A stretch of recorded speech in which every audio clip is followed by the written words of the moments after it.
There are moments in the annals of human history that defy simple explanation, moments where the raw, physical reality of an event seems so grotesquely at odds with the human response to it that the account itself feels like a fable.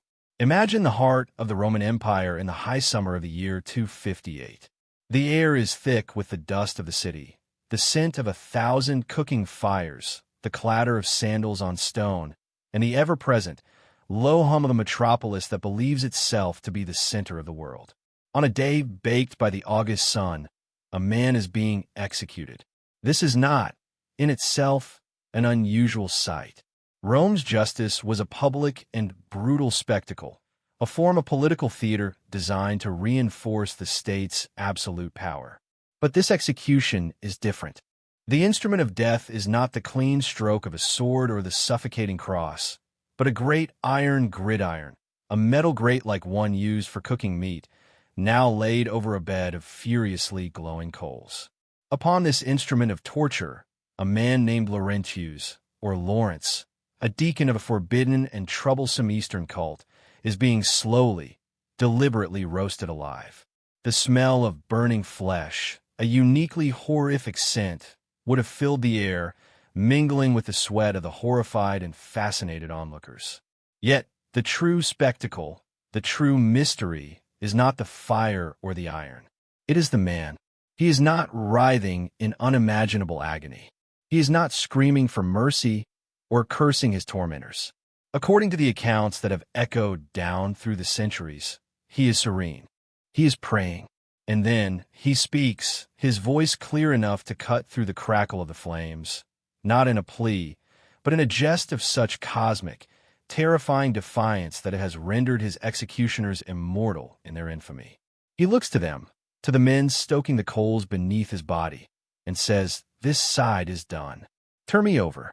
How does a man reach such a point? What force, what belief, what absolute conviction can inhabit a human soul to allow it to master the body's most primal, screaming command to escape the fire? This is not merely a story of faith. It is a story of a collision between two irreconcilable worlds. It is the climax of a war fought not with legions and swords, but with ideas and allegiances, a war for the very soul of the Roman world. To understand the death of Lawrence, we must understand the life he lived and the crumbling empire that sought to extinguish him. We must strip away the gilded layers of hagiography and saintly legend to find the man of flesh and blood, a man of intellect and administrative genius, who found himself the custodian of a treasure so immense and so dangerous that the most powerful empire on earth felt it had no choice but to murder him for it. This is the story of how the prefect of Rome demanded the treasures of the Christian church, and how, in a final, brilliant act of political theater, Lawrence delivered them. The story's horror is not just in the gridiron. It is in the cold, calculated logic that placed him there, and its miracle is not in divine intervention, but in the unyielding strength of the human will when it is given over to an idea greater than life itself. To grasp the world that shaped Lawrence, one must first look not to Rome, but to the sun-drenched landscapes of Hispania, modern-day Spain. He was born around the year 225 in Huesca, a town nestled in the foothills of the Pyrenees in the Roman province of Hispania Tarraconensis. This was not the chaotic, crisis-ridden empire of his later years. The early 3rd century, while not without its troubles, still bore the residual stability of the Severan dynasty. The vast machinery of Roman administration, law, and culture reached even here, to the far western edges of the known world. Lawrence was a product of this Romanitas, a citizen of the empire, but he was also heir to another, newer current of thought that was quietly but powerfully reshaping the spiritual landscape. His family was likely of some means, able to provide him with a formidable education, not just in the classical trivium and quadrivium, but in the burgeoning theological schools of the Christian faith. It was in Caesar Augusta, today's Zaragoza, that his life's trajectory would be irrevocably set. There, he came under the tutelage of a Greek scholar of immense piety and intellect, a man named Sixtus. The relationship between teacher and student, between Sixtus and Lawrence, was more than academic. It was a profound meeting of minds and spirits. Sixtus, older and more experienced in the complex theological debates that were defining Christian orthodoxy, saw in the young Spaniard a rare combination of ardent faith, keen intelligence, and, crucially, a genius for organization and practical matters. Lawrence was not a dreamy ascetic. He was a pragmatist, a doer, a man who could translate abstract principles of charity and community into tangible action. This bond, forged in the academic halls of Zaragoza, would become the central partnership of their lives. When the currents of ecclesiastical life eventually drew Sixtus to the heart of the empire, to Rome itself, it was inevitable that he would bring his most trusted protege, his brilliant Spanish student, with him. Arriving in the sprawling, chaotic, magnificent capital was to step into the very center of the world stage, a place where their faith was both more vibrant and more perilous than anywhere else. The Rome of the mid-3rd century was an empire teetering on the brink of abyss. Historians call this period the crisis of the 3rd century, a 50-year span of almost unmitigated disaster that nearly tore the Roman world apart. The pathologies were legion. The empire's borders, once thought inviolable, were collapsing. Goths, Alemanni, and Franks poured across the Rhine and Danube frontiers, sacking cities that had not seen an enemy for centuries. In the east, a resurgent and aggressive Persian empire under the Sasanian dynasty posed an existential threat, humiliating Roman legions that had once been the dread of the world. Internally, the political situation was a maelstrom of civil war. Emperors rose and fell with terrifying speed, often proclaimed by their legions only to be murdered by those same troops months later. This constant state of war and instability shattered the imperial economy. To pay the soldiers who kept them in power, emperors debased the currency, minting coins with less and less precious metal until the silver denarius became a nearly worthless piece of bronze with a thin silver wash.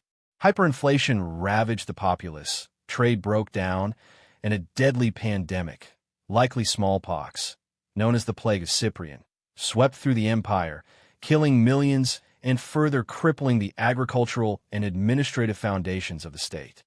It was within this crucible of fear, death, and decay that the Christian Church of Rome was not merely surviving, but thriving. To the desperate population of the city, the Church offered what the state no longer could: a community, a safety net, and a sense of hope.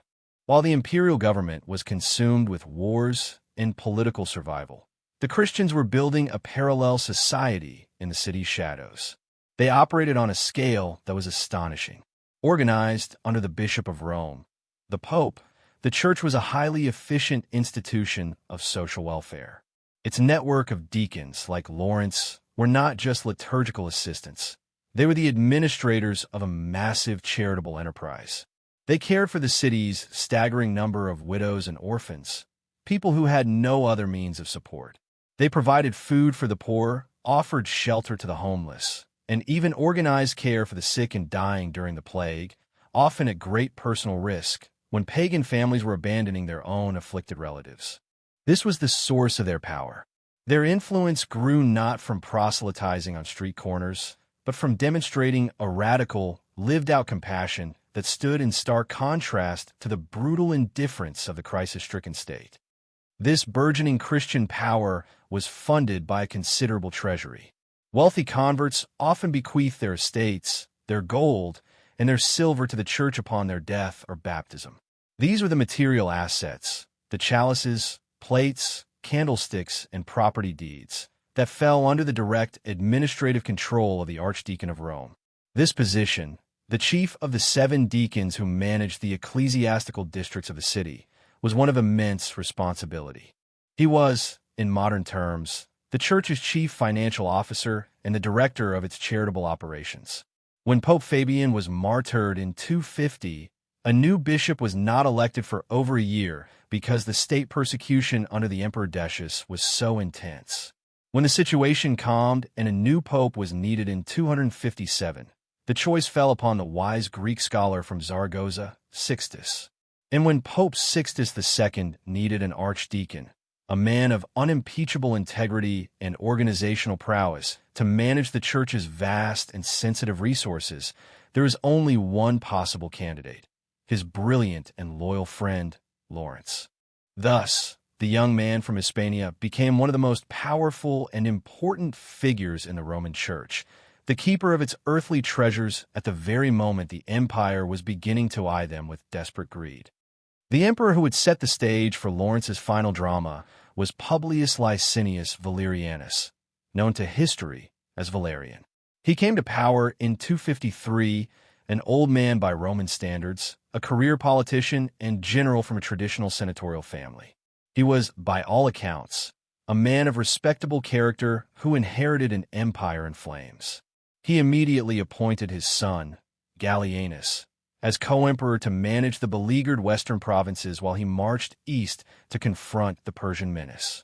In the initial years of his reign, Valerian showed no particular hostility towards the Christians. In fact, the church historian Eusebius notes that his household was filled with believers and the period was one of relative peace and growth for the church. The Christians, it seemed, had found a tolerant ruler who had far more pressing concerns, namely, the survival of the state, than meddling in the religious affairs of a segment of his populace.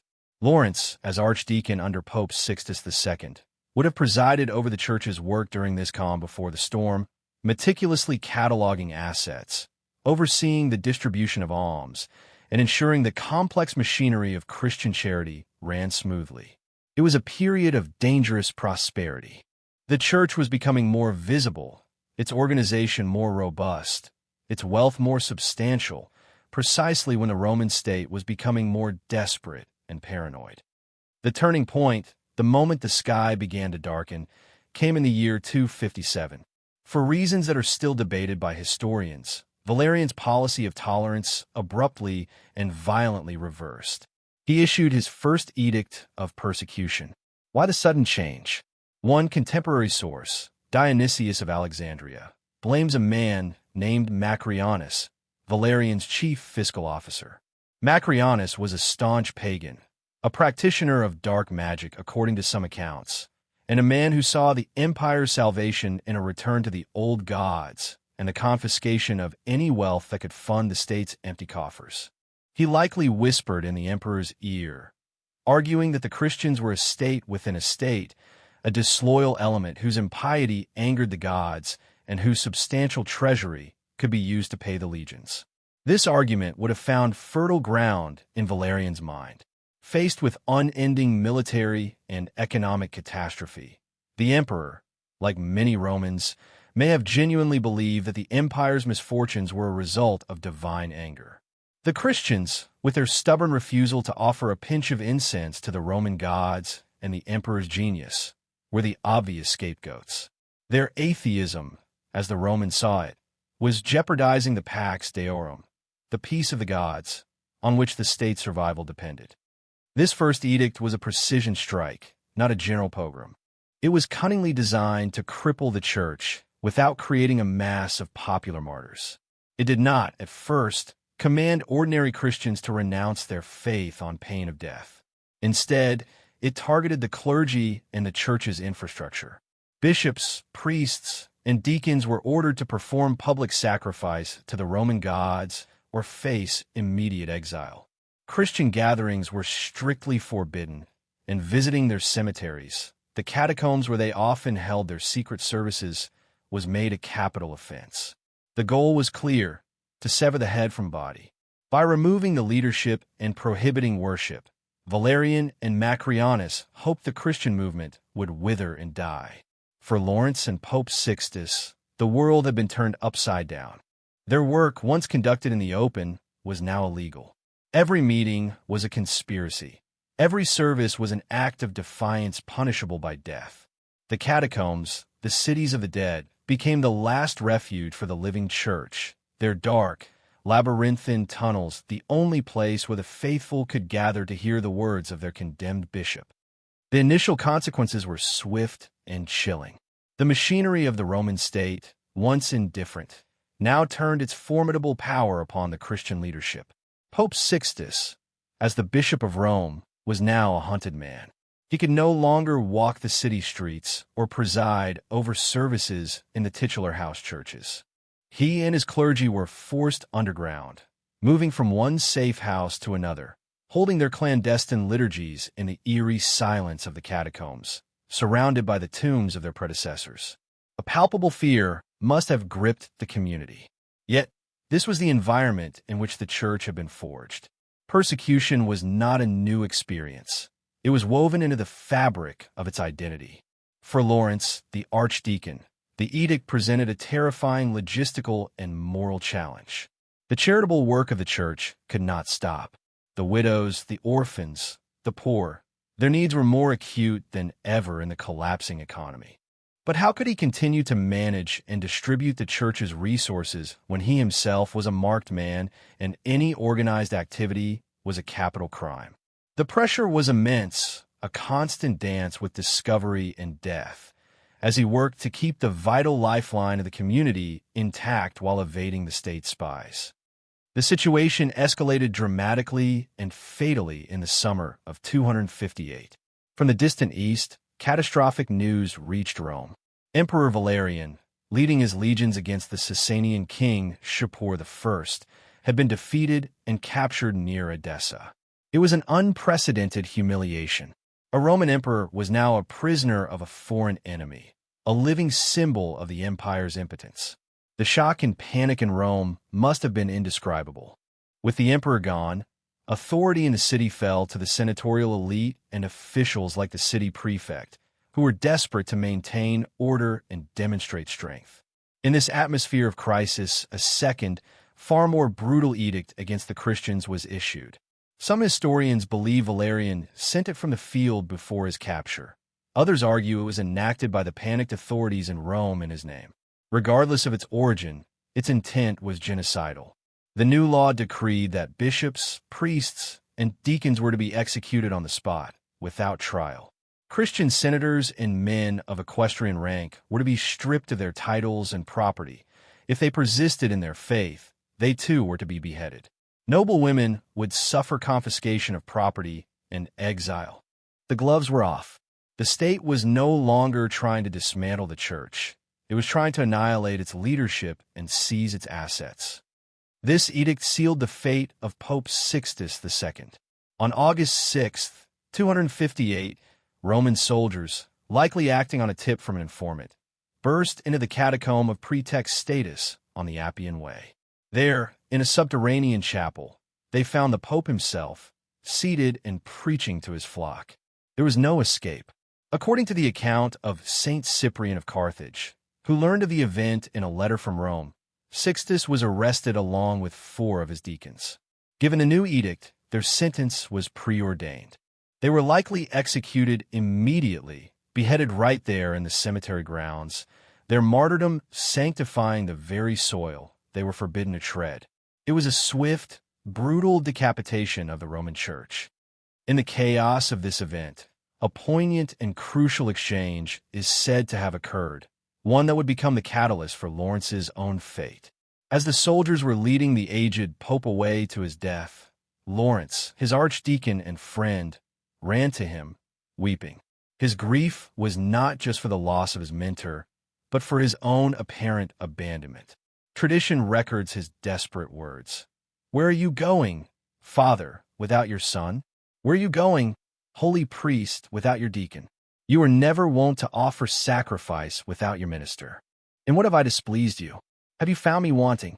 He was begging not to be spared, but to be included in the sacrifice. Pope Sixtus, calm in the face of his own imminent death, looked upon his protege and offered not comfort, but a prophecy. He told Lawrence not to weep, for a greater trial and a more glorious victory awaited him. "I do not leave you behind, my son," he said. "In 3 days you shall follow me." Those words, "In 3 days you shall follow me," were not a sentence of death for Lawrence, but a commission. He was now the highest-ranking cleric left alive in the city of Rome, the acting head of a hunted and terrified church. And he had a deadline. 3 days. 3 days until the state would inevitably come for him. 3 days to complete his life's work. 3 days to secure the true legacy of the Roman Church. In this moment, his grief transformed into a frantic, focused energy.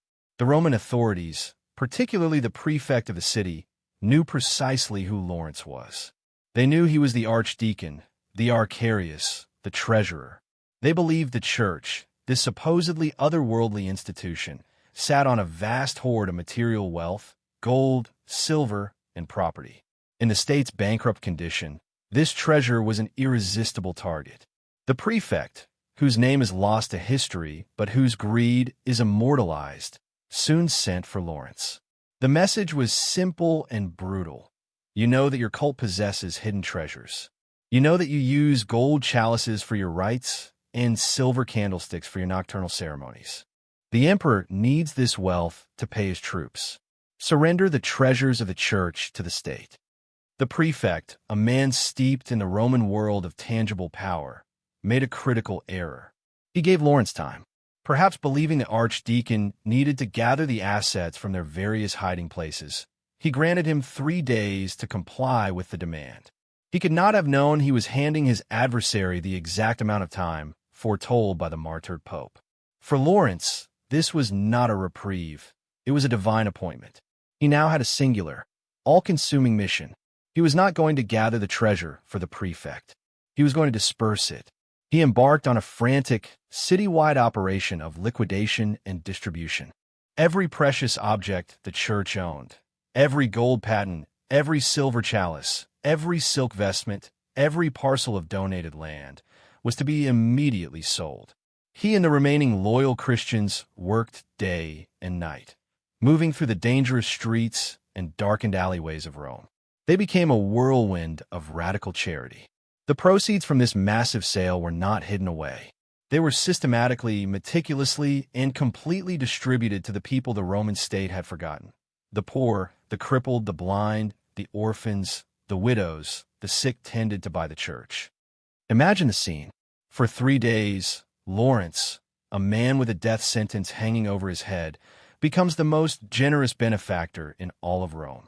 He moves through the city's squalid insulae, the towering, disease-ridden apartment blocks where the proletariat lived and died. He seeks out the beggars huddled at the temple gates, the lame who could not work, the aged who had no family to care for them. He gives them not just a few coins, but substantial sums of money, life-altering amounts. He is deliberately and systematically dismantling the church's material wealth, converting it into its purest, most essential form, an act of love for the suffering. This was not merely an act of piety. It was an act of profound strategic genius, a masterstroke of theological and political warfare. Lawrence understood something the prefect could not. The true treasure of the church was not its gold. By scattering the physical assets among the destitute, he was making it impossible for the state to seize them. More importantly, he was preparing to give the prefect a lesson in Christian economics, a lesson that would be paid for with his own life. He was laying the groundwork for his final, magnificent confrontation. During these 3 days, Lawrence's psychological state must have been one of extraordinary lucidity and purpose. The prophecy of Sixtus had freed him from the fear of the unknown. His death was not a possibility. It was a certainty, an appointment he had to keep. This certainty gave him a radical freedom. He was no longer bound by the need for self-preservation. His every action was now infused with the weight of his final testament.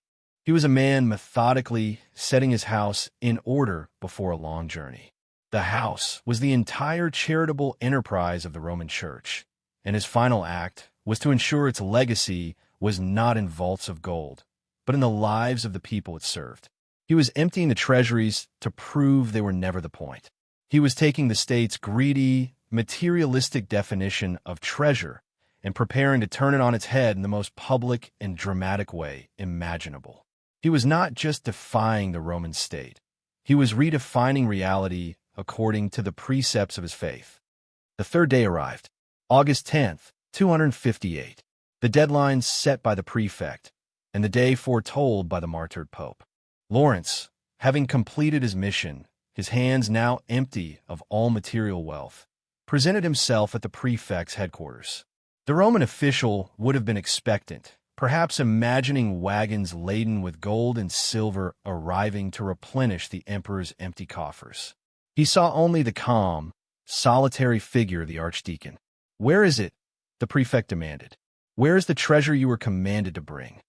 Lawrence, in a gesture of supreme confidence, replied that he would need a little more time to gather it all in one place and display it properly. He asked the prefect to follow him. Intrigued and impatient, the official agreed, likely assembling a contingent of guards to secure the expected riches. Lawrence led them not to a secret vault beneath a church or to the fortified villa of a wealthy Christian, but to a large courtyard. What the prefect saw there was not what he expected. The courtyard was not filled with chests of coins or stacks of silver plate. It was filled with people. Lawrence had spent his final hours gathering together a great crowd of the recipients of his 3-day charitable whirlwind. Assembled before the prefect were the city's most wretched and marginalized citizens: the lame, the blind, the crippled, the lepers, the widows in their humble garments, the orphans in their rags. They were the anonymous, suffering masses of a great metropolis, the human debris that the glorious Roman state preferred to ignore. They were the living embodiment of the church's mission. The prefect stared at this pathetic assembly, confused and angry. "What is the meaning of this?" he must have snarled. "Where's the treasure I demanded?" It was at this moment that Lawrence delivered the line that sealed his fate and defined his legend. He raised his arm and gestured with an all-encompassing sweep towards the crowd of the poor and the suffering. His voice rang out across the courtyard with the force of an indictment and a revelation. "Behold," he declared, "these are the true treasures of the church." In that single, breathtaking moment, the chasm between the two worlds, the world of Roman power and the world of Christian faith, was laid bare. The prefect of Rome, a man whose entire existence was predicated on power, status, and material wealth, was utterly humiliated. He had been played for a fool. This ragged Christian cleric had not only defied a direct order from the representative of the emperor, but he had done so with an act of public, philosophical mockery. He had exposed the prefect's grubby materialism and contrasted it with a concept of value so alien, so radical, that it could only be interpreted as insolence of the highest order. The prefect's mind, unable to process the theological subtlety, could only register the political insult. His frustration and greed curdled into a white-hot, sadistic rage. Lawrence would not simply be killed. A standard execution, a quick beheading, was too good for him. He had made a mockery of Roman authority, and he would pay for it with an agony so profound that it would serve as a terrifying warning to any who would follow his example. He had to be unmade, slowly and painfully, in a spectacle of terror. It was then that the prefect gave the horrific and unusual order: "Bring the gridiron." The gridiron was not a standard instrument of Roman execution. It was a tool of torture, a device whose primary purpose was the infliction of maximum, prolonged pain. Its selection was a testament to the prefect's personal fury. They dragged Lawrence to the site of his execution. A large brazier of coals was brought and fanned into a searing, white-hot glow. The heavy iron grate was placed over it, the metal quickly heating until it shimmered with malevolent energy. The gathered crowd, drawn by the morbid theater of state-sanctioned death, watched in a mixture of horror and fascination. This was the ultimate expression of Roman power, the state's ability to inflict limitless suffering upon the body of its enemy. As the soldiers seized him, stripping him of his robes and binding him, Lawrence remained preternaturally calm. He offered no resistance. His appointment had come. They stretched him out upon the searing metal bars. The physical reality of that moment is almost beyond human comprehension. The instant his skin touched the superheated iron, it would have sizzled and blackened, the nerve endings screaming in a symphony of unimaginable pain. The smell of his own burning flesh would have filled his nostrils. Every instinct in his body, every fiber of his being, would have fought for release. Yet, The accounts of his martyrdom, from the early homilies of Saint Ambrose to the detailed poetic verses of Prudentius, are unanimous in their portrayal of his supernatural endurance. He did not scream. He did not beg.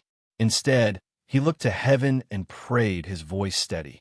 He prayed not for himself, but for the city of Rome, for the conversion of the empire that was murdering him. He transformed his own instrument of torture into a sacrificial altar and his agony into an offering.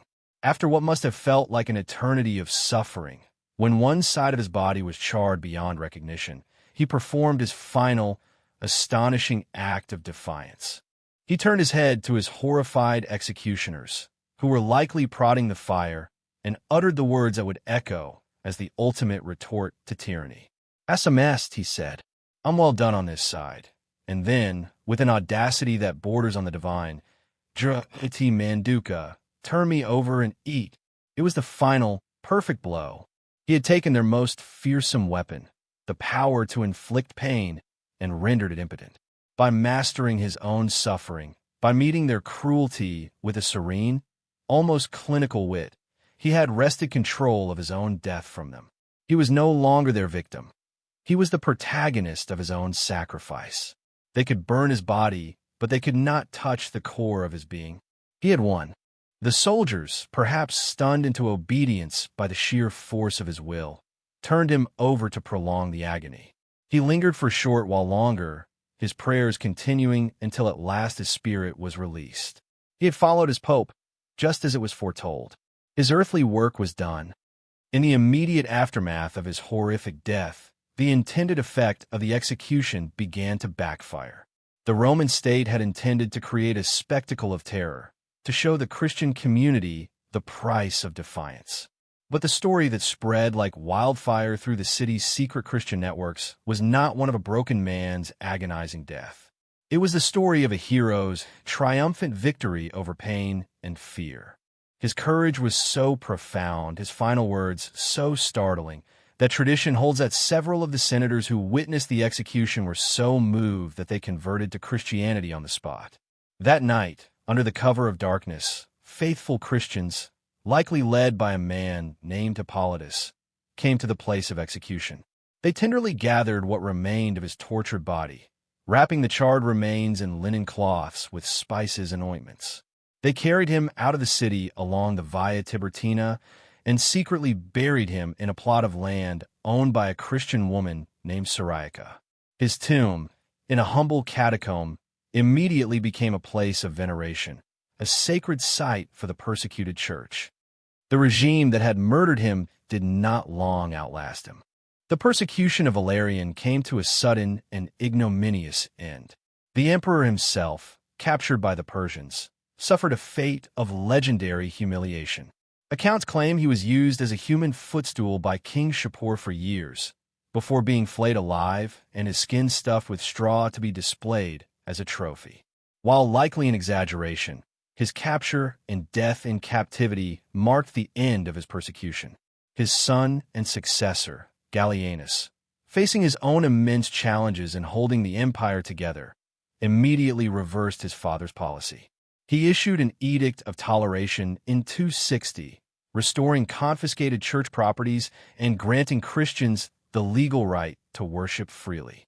It was the beginning of a nearly 40-year period of peace for the church, a time in which the seed sown by the blood of martyrs like Lawrence could grow and flourish, strengthening the institution for its final great persecution under Diocletian and its ultimate triumph under Constantine. Over the centuries, the legacy of Lawrence grew to mythic proportions. The story of the gridiron, with its visceral horror and black humor, became one of the most famous and beloved tales of martyrdom in the Western Church. Some modern historians have questioned the historicity of this specific method of execution, suggesting it might be a pious embellishment added by later writers. They point out that beheading was the standard punishment for high-status citizens, and that the gridiron was exceptionally rare. It has been suggested that a scribe's error, mistaking the Latin phrase passus est, he suffered, for assus est, he was roasted, could have been the origin of the legend. Yet, this skepticism perhaps underestimates the raw, personal fury of a humiliated Roman official. The choice of the gridiron is psychologically plausible precisely because it is so unusual. It was not a standard punishment. It was an act of enraged, sadistic vengeance against a man who had made a powerful official look like a fool. The core historical facts remain undisputed. Lawrence was the Archdeacon of Rome under Pope Sixtus II. He was executed under Valerian's persecution shortly after his pope, and his role as the distributor of the church's alms was central to his identity and his fate. The gridiron, whether literal fact or potent symbol, perfectly encapsulates the essence of his confrontation with the Roman state, a trial by fire.